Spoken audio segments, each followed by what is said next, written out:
옆 사람과 인사 좀 나누시 바랍니다. 하나님 주시는 최고의 축복 받으시기 바랍니다. 오늘 제목이 우리 인생의 세 가지 발견입니다. 인생의 세 가지 발견.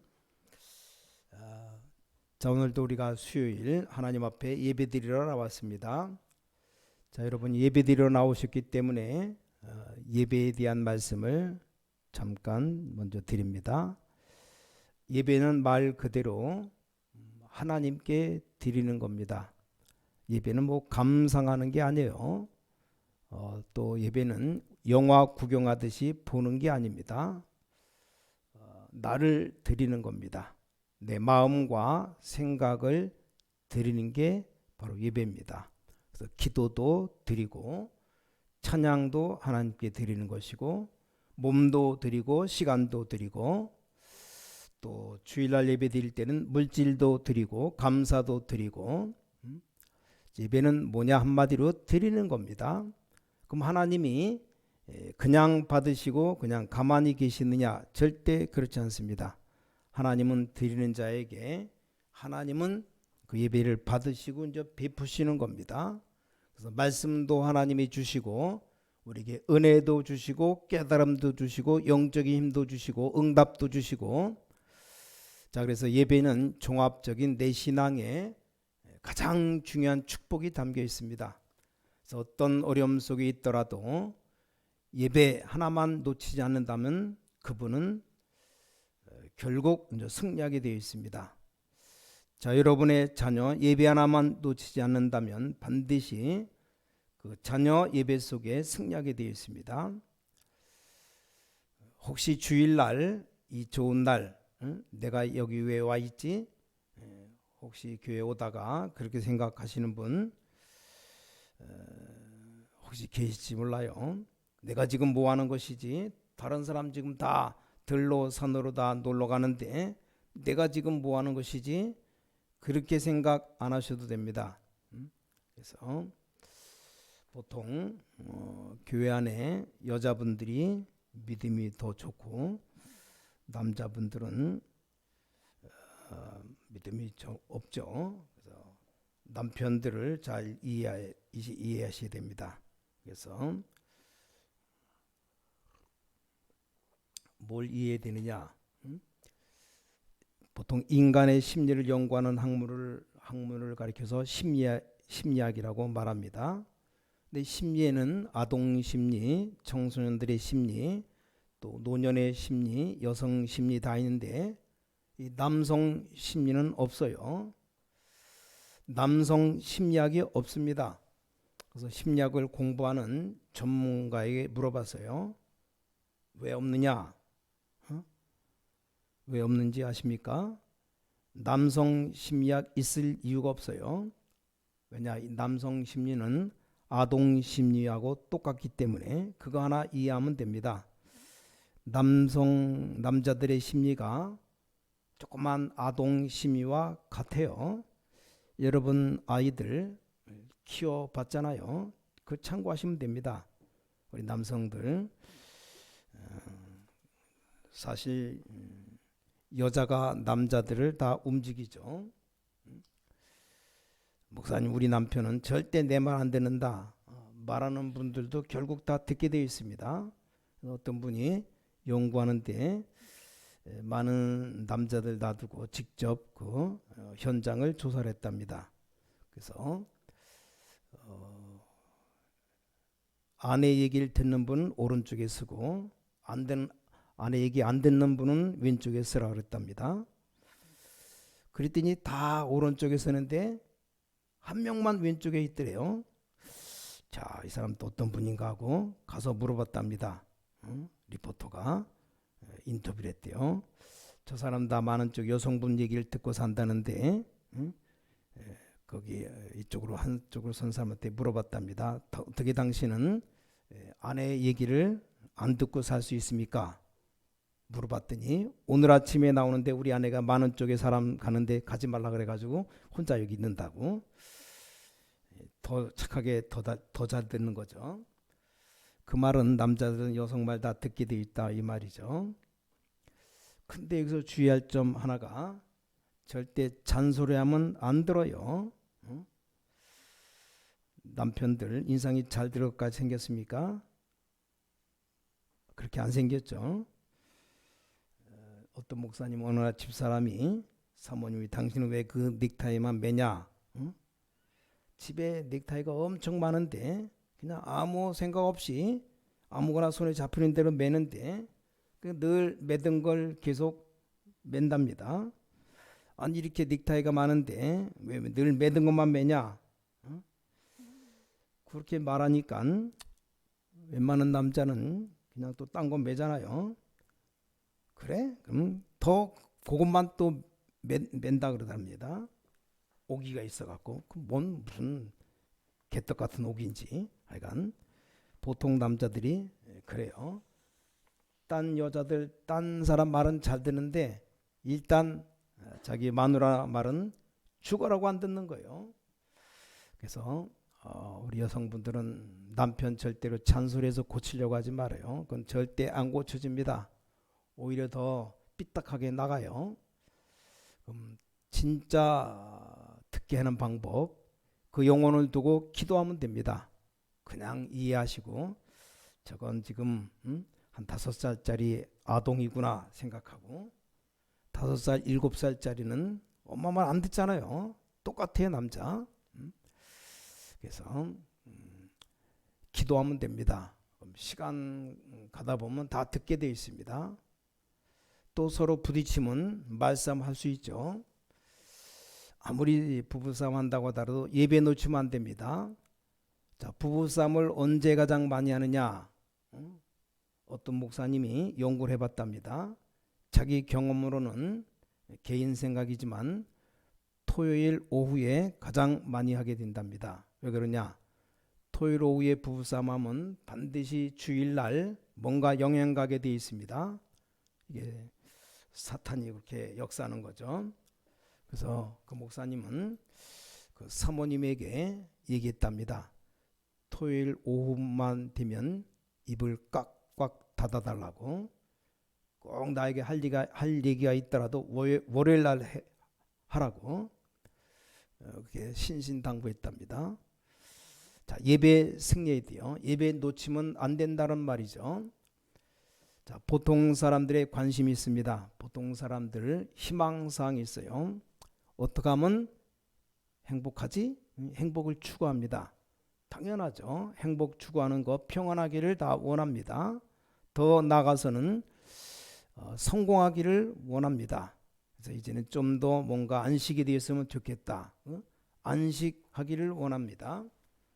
자, 이건 모든 사람들이 갖는 관심이고 희망사항입니다. 근데 그걸 얻기 위해서 그렇게도 열심히 뛰고 또 뛰는데 막상 돌아오는 것은 어려움밖에 없어요. 그렇게 열심히 내가 뛰는데 왜 내 현실은 이렇게 어렵지?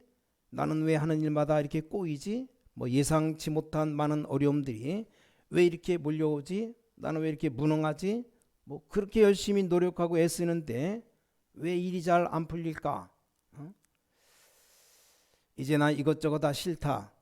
아예 그냥 삶의 의욕이 없어져 버려. 그냥 자포자기 상태로 살아갑니다. 자, 혹시 이런 생각 가지고 사시는 분들, 또 옆에 주변에 이런 생각 가지고 사시는 분들 있다면 오늘 밤 답 얻으시기 바랍니다. 오늘 성경에 보니까 오늘 본문에 한 사건의 얘기가 나옵니다.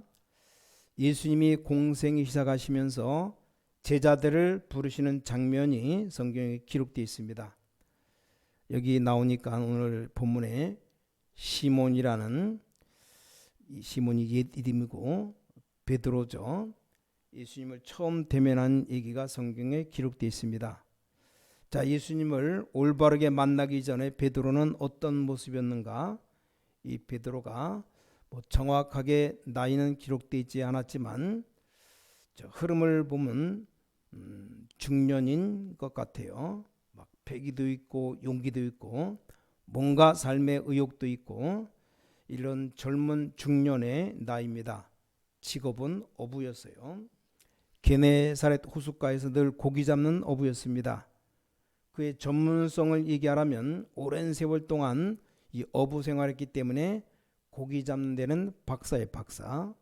이 게네사렛 호수, 다시 말하면 이 갈릴리 바다라고 말하죠. 얼마나 큰지 호수의 모든 구석구석을 가장 정확하게 알고 있는 사나이입니다. 자, 그건 이론이 아니라 현장에서 직접 경험에 의해서 가장 그 내용을 알고 있는 베드로였습니다. 근데 이 베드로의 삶의 모든 관심은 오직 먹고 사는 의식주에만 있었습니다. 뭐 참 소망도 없었어요. 참 만족도 없었고 참 안식도 없었습니다. 오직 삶의 이유, 목적이 없었습니다. 구원의 비밀, 응답, 내세 몰랐습니다. 창세기 3장 근본의 문제, 운명 속에 빠져 살던 사람입니다. 오직 자기 자신만 위해서 열심을 다해 최선을 다해 사는 그런 사람이었습니다. 자, 그런데 어느 날 인생의 전환점에 시간이 찾아왔습니다. 이게 하나님의 시간표죠. 지난 날처럼 그날도 이 갈릴리 바다에서 고기 잡으러 나갔습니다. 그물을 던지고 또 끌어당기고 또 던지고 또 끌어당기고 하루 종일 그랬습니다. 이상하죠? 한 마리도 안 잡히는 겁니다. 오늘 밤은 좀 잡아야 되겠다. 밤에 또 계속 낮 시간도 그래 보내고 온 밤을 시간까지 던지고 끌어올리고 계속해서 그물 던지고 끌어오지만 그날따라 한 마리도 잡은 게 없었습니다. 아침이 되었어요. 이제 고기잡이가 이제 끝났으니까 너무 낮에도 잡고 밤새 잡았으니까 이제 그물을 씻어 갖고 다시 정리해야 됩니다. 그물을 씻고 있었는데 그때 이 베드로의 마음이 이해됩니까? 허탈감. 자, 우리가 일을 해도 뭔가 얻는 게 있으면 그 피로가 사라집니다. 근데 한 마리도 못 잡은 베드로, 쌓인 피로가 또 허탈감, 어떤 마음에 이런 또 어떤 상실감, 보통 사람들이 살아가면서 쉽게 경험할 수 있는 마음이라고 생각합니다. 뭐 갑자기 들어닥친 경제 어려움, 또 이상치도 아니었는데 그렇게도 건강하던 사람이 갑자기 몰아친 건강의 문제, 또 죽고 못 살 정도로 인간관계 좋아하는데 그게 깨어지는 또 인간관계. 자, 보통 사람들이 경험하며 사는 얘기들입니다. 자, 여러분, 시몬 베드로에게 닥친 이 사건은 그 인생을 새롭게 바꿔놓는 사건이었습니다. 자신의 경험, 고집, 모든 것을 다 내려놓는 순간이었습니다. 그의 모든 선입견 다 내려놓고 주님의 말씀을 따를 때 유일성의 응답이 따라왔습니다.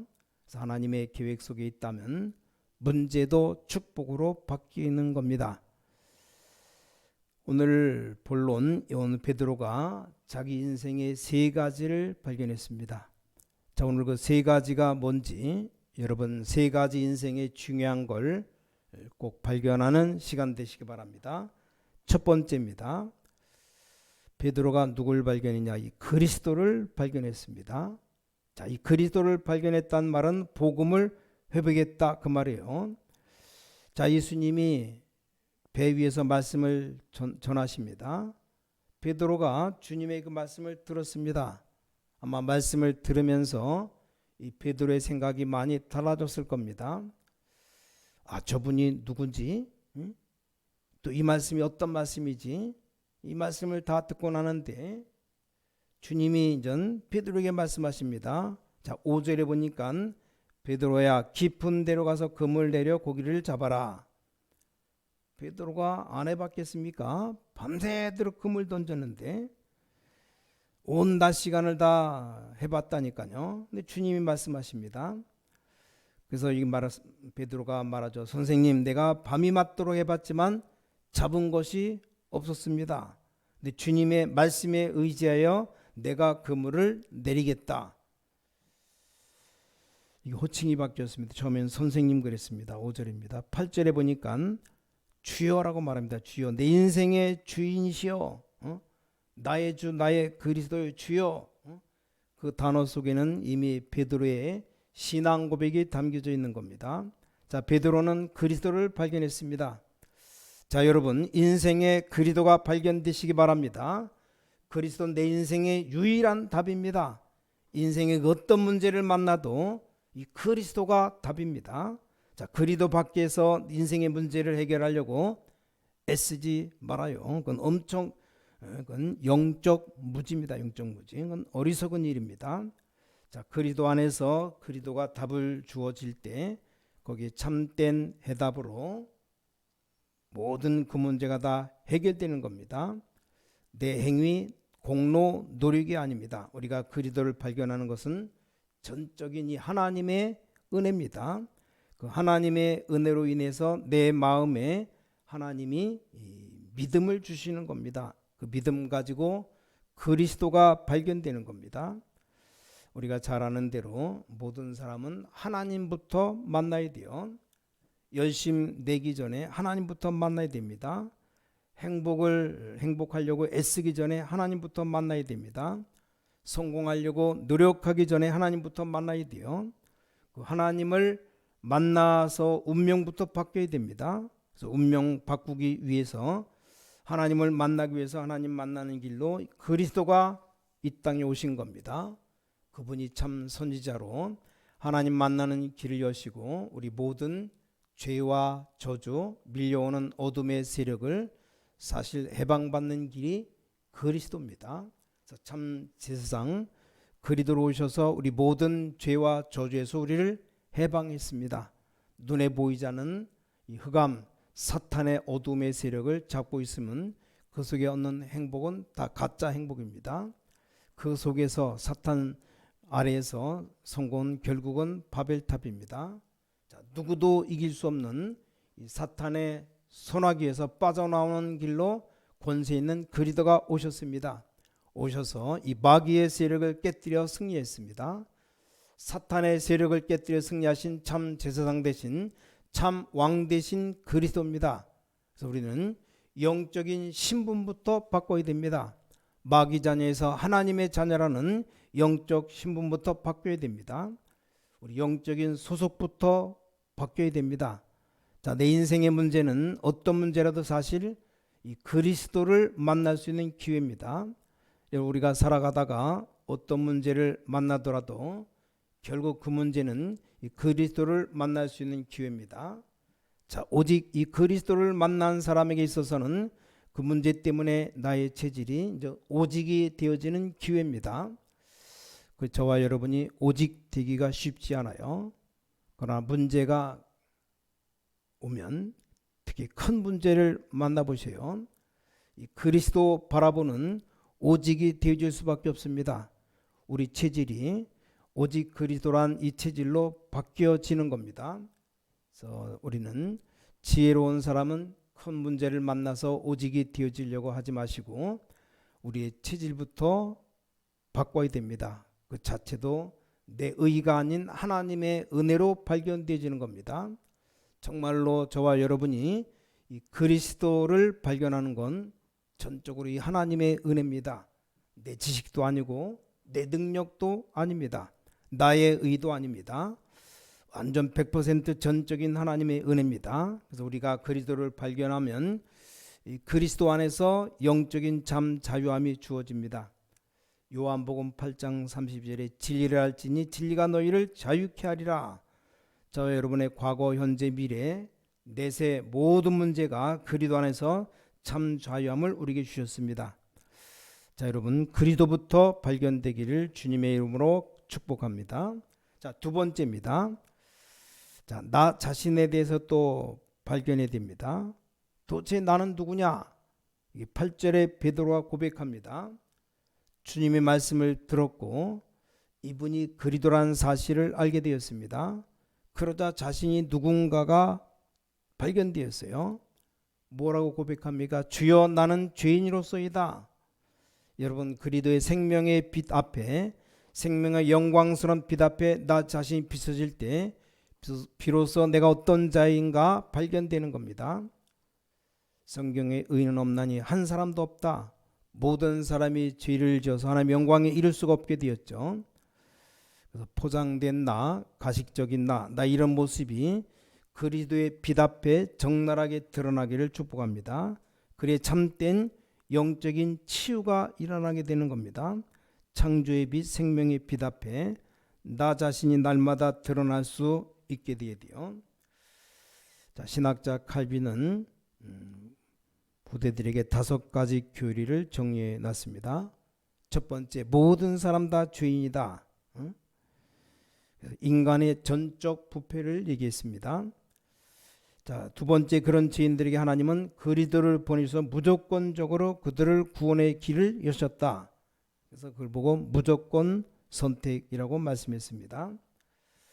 세 번째, 그러나 단 이 구원자 그리스도를 믿음으로 믿는 자를 구원하신다. 그걸 보고 제한적인 속죄를 말하는 겁니다. 네 번째, 구원을 베푸신 하나님의 구원은 강권적입니다. 그래서 불강력적 은혜를 말씀했습니다. 마지막으로 한 번 구원은 영원한 구원이다. 성도의 견인을 얘기합니다. 그 구원으로 우리를 이끌어 가신다. 물론 이 5가지 교리가 성경에 나오는 핵심적인 내용 중의 내용입니다. 그래서 저와 여러분이 어디에서 발견되어야 되느냐, 어디에서 나를 찾아야 되느냐, 하나님이 저와 여러분을 창세전에 구원하기로 계획하셨습니다. 그 영원한 구원 계획 속에서 나를 발견해야 됩니다. 하나님의 소원인 세계복음화라는 시대적인 언약 안에서 나 자신을 발견하시기 바랍니다. 내 인생의 전체, 나의 과거, 현재, 미래, 내 인생 전체 속에서 나를 향하신 하나님의 계획 속에서 나를 발견하시기 바랍니다. 그때 비로소 하나님께서 나를 부르신 이유가 여기에 있구나, 이게 발견되기 때문에 그렇습니다. 베드로가 엄청 고기를 많이 잡았어요. 얼마나 많이 잡았는지 자기 배에 다 실을 수가 없었습니다. 옆에 있는 다른 동무들을 불러가지고 그 2배에 가득 담겼습니다. 배가 바닷물에 잠길 정도로. 자, 주님의 목적은 고기를 많이 잡는 데 있지 않았습니다. 주님의 목적을 이해하셔야 돼요. 왜 주님이 지금 이 사건을 베드로에게 이루셨는가 이해해야 된다, 그 말입니다. 자, 세 번째, 베드로가 뭘 발견했냐? 그의 사명을 발견했습니다. 우리 주님이 부르신 이유의 가장 핵심은 이겁니다. 내가 살아야 될 삶의 이유고 내 인생의 목적이고 내 인생의 방향입니다. 오직 그리스도를 발견하고 내가 누군가를 발견되어지면 하나님이 나를 왜 부르셨는가에 대한 그 이유를 발견하게 된다, 그 말씀입니다. 이걸 보고 천명, 소명, 사명이라고 말합니다. 오늘 본문의 누가복음 5장 10절에 베드로야 이제후로는 내가 사람을 취하리라. 이거 똑같은 사건이 마태복음 4장 19절에 기록되어 있습니다. 나를 따라오라, 내가 너를 사람 낚는 어부가 되게 하리라. 지금까지 의식주 문제에 매여 살아왔어요. 자기 육신 만족을 위해 살아왔습니다. 근데 오늘 주님 만나고 나니까 인생이 바뀌어버렸습니다. 이제 사람 살리는 어부로 바뀌었습니다. 여러분, 그걸 보고 전도자라고 말하는 겁니다. 11절에 보니까 베드로가 모든 것 다 버려두고 예수를 따르게 되었습니다. 그 많은 고기 배 다 버렸어요. 자, 그거 버렸다고 그 인생의 손해를 받겠습니까? 아닙니다. 버린 것이 손해가 아니라 그 시간부터 베드로 인생은 그야말로 세상 말로 대박 인생으로 바뀌어졌다, 이 말입니다. 자, 내 삶의 이유, 목적, 방향이 하나님과 맞으면 그 인생 속에 하나님의 계획이 이루어져 가는 겁니다.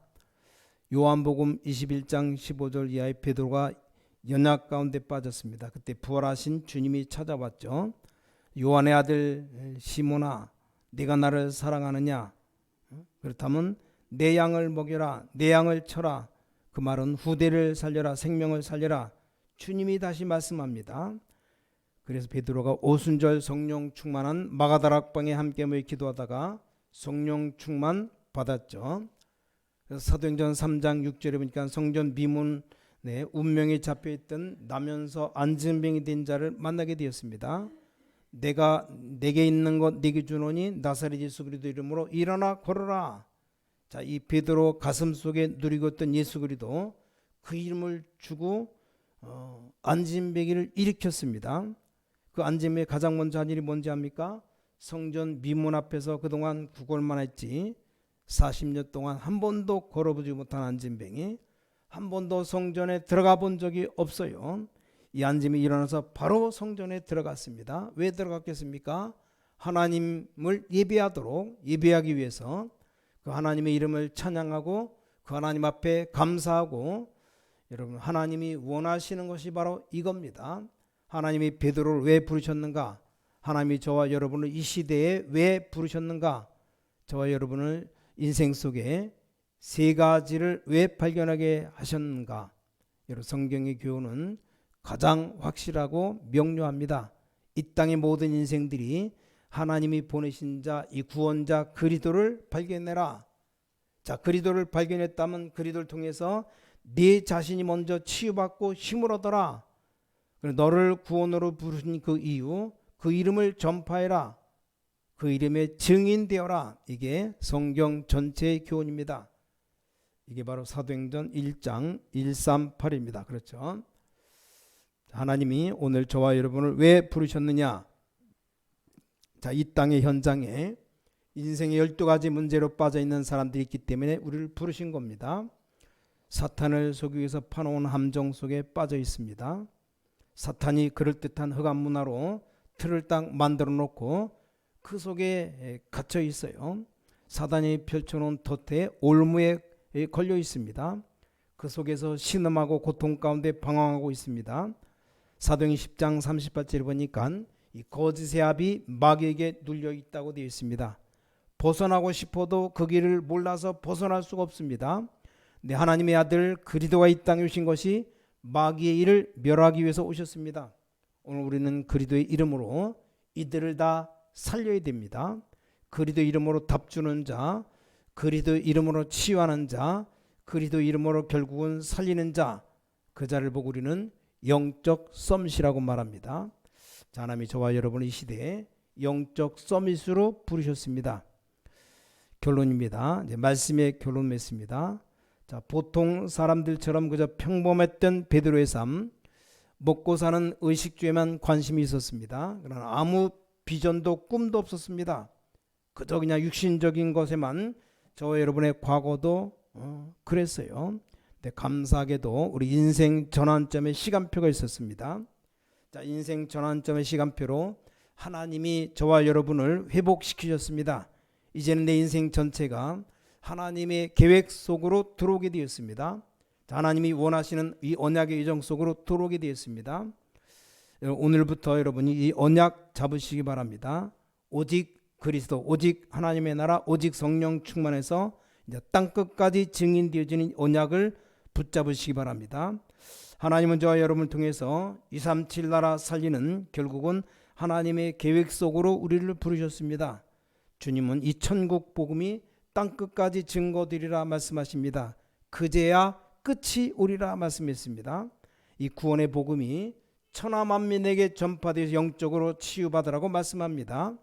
모든 민족에게 축복된 복음이 증거할 제자를 세우라고 말씀합니다. 이 언약 잡은 자에게 지금부터 영원토록 함께하겠다고 약속했습니다. 자, 이 언약 붙잡으시기 바랍니다. 이 언약 붙잡고 믿음 가지고 나간다면 반드시 언약이 성취가 되어집니다. 하나님은 나의 삶, 내 인생을 축복할 수밖에 없습니다. 자, 여러분 오늘 인생의 가장 중요한 세 가지를 발견한 여러분 가는 모든 현장에 또 여러분 만나는 모든 사람들이 또 이 답이 전달되어서 정말 주님의 영광이 임하시기를 주의 이름으로 축복합니다. 그래서 237 나라 살리는 절대 제자 되시기 바랍니다. 이런 절대 제자를 통해서 절대 현장이 살아나길 바랍니다. 우리는 지나가더라도 절대 무너지지 않는 절대 시스템 남기는 여러분 되시기를 주님의 이름으로 간절히 축원합니다. 기도하겠습니다. 하나님 아버지 은혜를 감사합니다. 베드로처럼 과거 우리도 그런 삶을 살았었습니다. 하나님의 영원하신 계획 가운데 구원으로 우리를 부르신 것 감사드립니다. 인생의 전환점을 맞이할 수 있도록 축복하신 것을 감사드립니다. 반드시 그 속에는 하나님의 계획이 담겨 있음을 알게 하신 것 감사드립니다. 오직 그리도로 충만케 하여 주셔서, 오직 그리도의 비밀로 충만하게 하여 주셔서, 그 축복으로 날마다 새 힘을 얻게 하여 주셔서, 우리를 만나는 사람들에게 이 비밀을 전달하게 하여 주셔서, 우리를 통해서 237 나라가 하나님의 나라로 회복되게 하여 주셔서, 이 소중한 일에 쓰임받는 모든 성도들, 또 모든 교회 되도록 축복해 주셔서, 주 예수 그리스도 이름으로 간절히 기도를 싸움나이다. 아멘.